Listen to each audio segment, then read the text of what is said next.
Hey, hey, Pisces, and welcome to your mid-month checkpoint reading.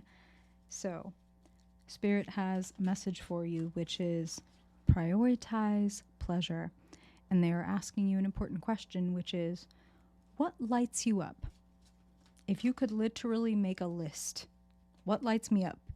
Animals, coffee, whatever. Make a list of things that truly bring you joy and lift your spirits, and think about how you can, I know it's going to sound funny, but kind of systematize incorporating those things into your life. How can you deliberately incorporate more opportunities to just sit back and enjoy and appreciate? The sun is about to enter your fifth house, house of creativity, joy, personal expression, performance, exuberance.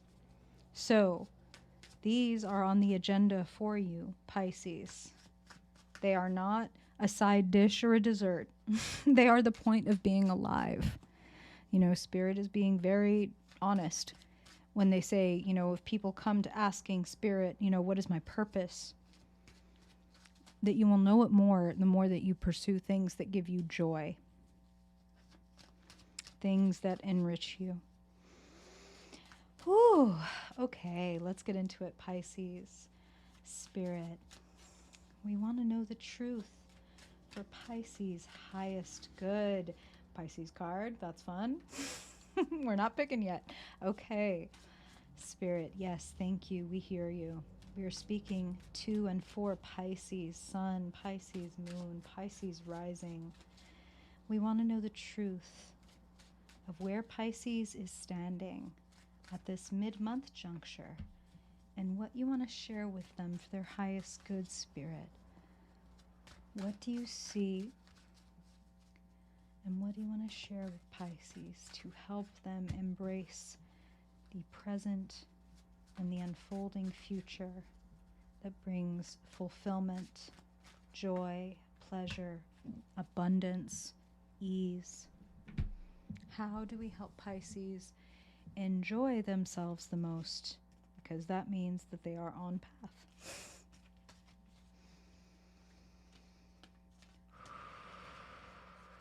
Thank you, Spirit.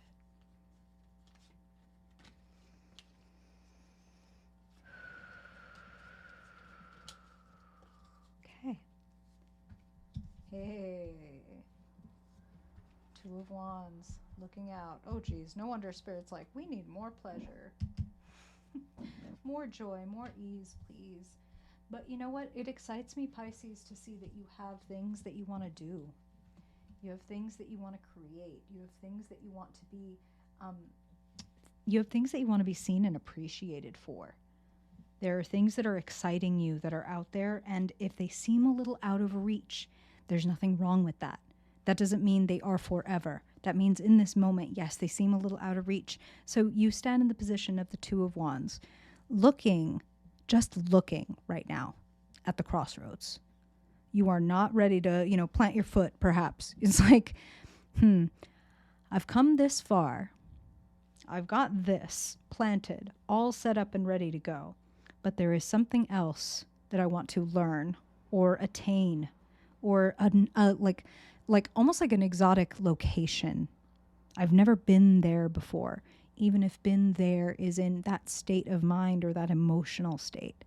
I long to feel courageous, or I long to feel like I can't stop laughing, or whatever. What do you long to feel? What do you long to experience? The current situation, Nine of Swords, says you might be feeling a bit anxious or depressed, a little bit of overthinking. No wonder, again, that Spirit opens the reading with, hey, want more pleasure in your life. We want more like pleasure on purpose, is the way that they're putting it now. Because that is like an antidote for the Nine of Swords. And also connection is an antidote for the Nine of Swords. You've got the Two of Wands, you've got Temperance, and you've got the Queen of Cups. These are all connective cards. So who in your life, Pisces, is a Queen of Cups? You ought to sit with them soon. Friend, lover, partner, teacher, mentor, priest, therapist, tarot reader, whoever this is, who helps you reflect gently on yourself and see yourself more clearly, because this person can kind of help you see through some of your swords. That's what Spirit is saying. They can help you gain a new perspective and start moving gently in a really wonderful new direction. So 9 of Swords is like too much, right? Too many swords. Temperance is moderation. Slowing down your thoughts is something that I'm also hearing, and they're connecting that to the Hanged One. How many of you have, whether a straight up meditation practice or at the very least, like Spirit is calling it like a discharge practice. It's like I'm all charged up from being out in the world or from worrying about this thing. Like I've got a lot of static going on. I'm a little bit edgy. Do you have practices to discharge that energy? Meditation, wonderful. Chanting, singing, dancing, taking a walk in nature. There's many different ways that you could do this. What suits you? Spirit is asking you to bring more gentleness and harmony into your life. You don't need to get rid of these swords. You just want to balance them out with some self-love. And then don't be surprised when you come back and you get in bed and you noticed a few of the swords have fallen off the wall. Because you're like, oh, I can't even believe I was worried about that. It's because, you know, like there was a little too much, like there was a void in my life is something that Spirit is saying, okay?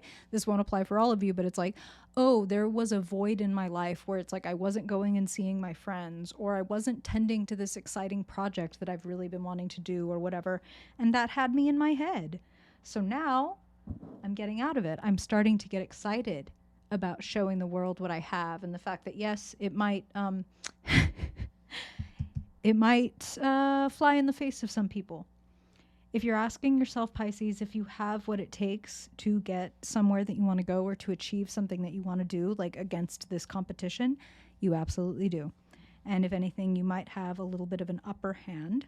And Spirit is saying we don't want to glorify overthinking. We don't want to glorify anxiety. That would not be the point of what we're about to say. But we will say that for those that have had to climb with their own hands and feet out of the tar pit of despair or depression or fear or anxiety, they do tend to have, you know, they've lifted spiritual weights, and therefore they can stand head and shoulders above other people. Their aim can be much finer. Their approach can be more creative and enduring, is something that Spirit is saying. So there's also a little bit of, don't make it wrong with you that maybe you quote unquote think too much.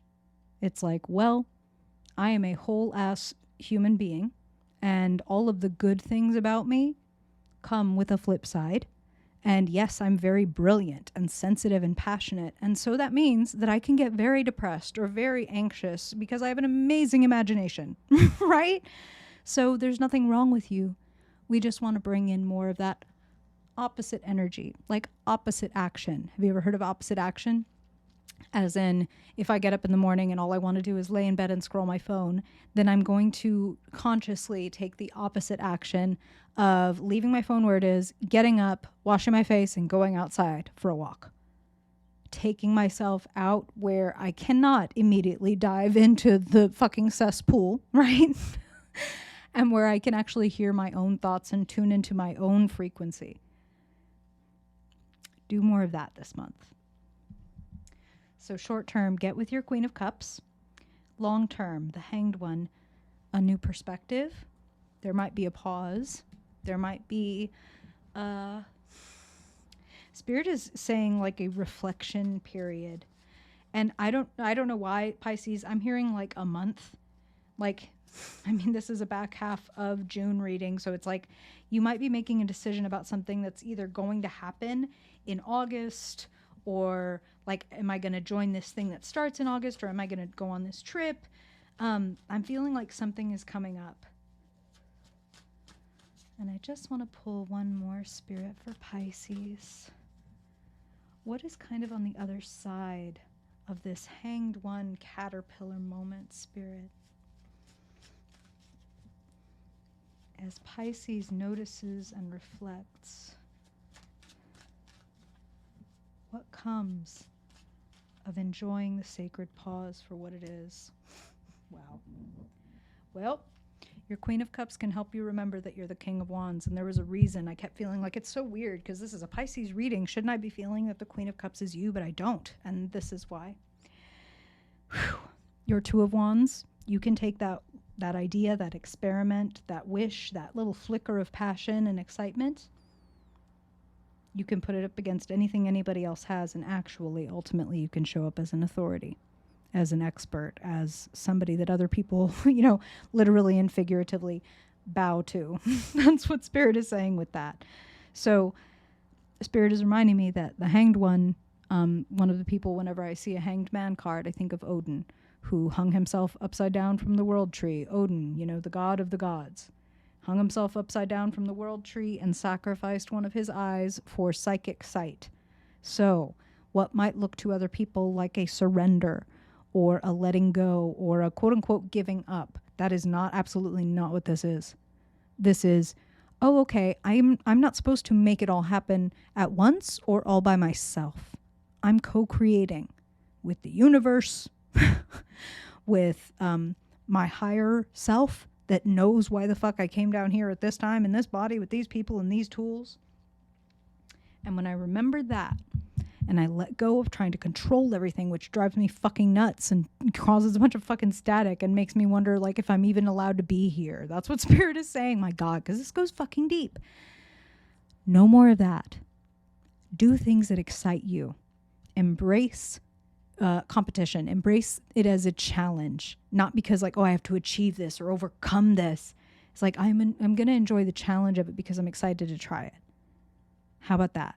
That approach puts you in king status, where the whole world can see what it is that you do. Sounds pretty good to me, Pisces. What do you think?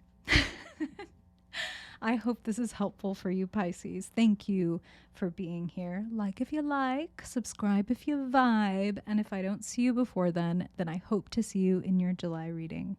Bye, Pisces.